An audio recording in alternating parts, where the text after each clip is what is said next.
తెలంగాణలో మొట్టమొదటి factory outlet Mukunda jewellers మన కొత్తపేటలో ఫిబ్రవరి 14న గొప్ప శుభారంభం. అందమైన ఈ శుభారంభంలో ఎన్నో విశేషాలు. ముకుందా జ్యువెలర్స్ కొత్తపేట. ఎన్నికల ముందు కాంగ్రెస్ పార్టీకి ఊహించని దెబ్బ తగిలింది.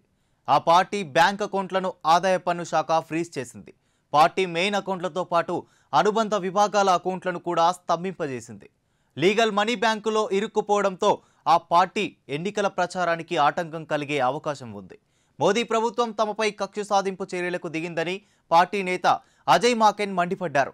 210 కోట్ల పన్ను చెల్లించాలని ఐటీ శాఖ తమకు నోటీసులు పంపిందని చెప్పారు. ఐటీ నోటీసుల్లో చెప్పిన కారణాల్లో పసలేదని ఆరోపించారు. బీజేపీ వసూలు చేసిన సొమ్మును ఎన్నికల్లో విచ్చలవిడిగా వాడుకోవడానికి అనుమతిస్తున్నారని, తాము క్రౌడ్ ఫండింగ్ ద్వారా న్యాయ మార్గంలో సేకరించిన సొమ్మును కూడా అడ్డుకుంటున్నారని పార్టీ జాతీయ అధ్యక్షుడు మల్లికార్జున్ ఖర్గే ఆరోపించారు. ఇలా కక్ష కడితే దేశంలో ఇక ముందు ఎన్నికలే ఉండవన్నారు.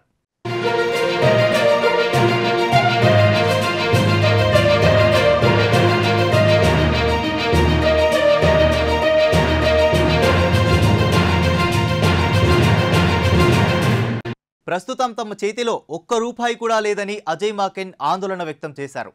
కరెంటు బిల్లులు, సిబ్బంది జీతాలు చెల్లించడానికి డబ్బులు లేవు. మా కార్యక్రమాలన్నీ ఆగిపోతున్నాయి.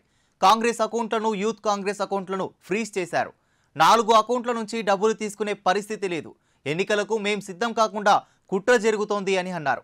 2018-19 ఆర్థిక సంవత్సరానికి గాను ఐటీ రిటర్న్స్ను 45 రోజులు ఆలస్యంగా సమర్పించినందుకు ఐటీ శాఖ ఫ్రీజ్ చేసిందని మాకెన్ వివరించారు.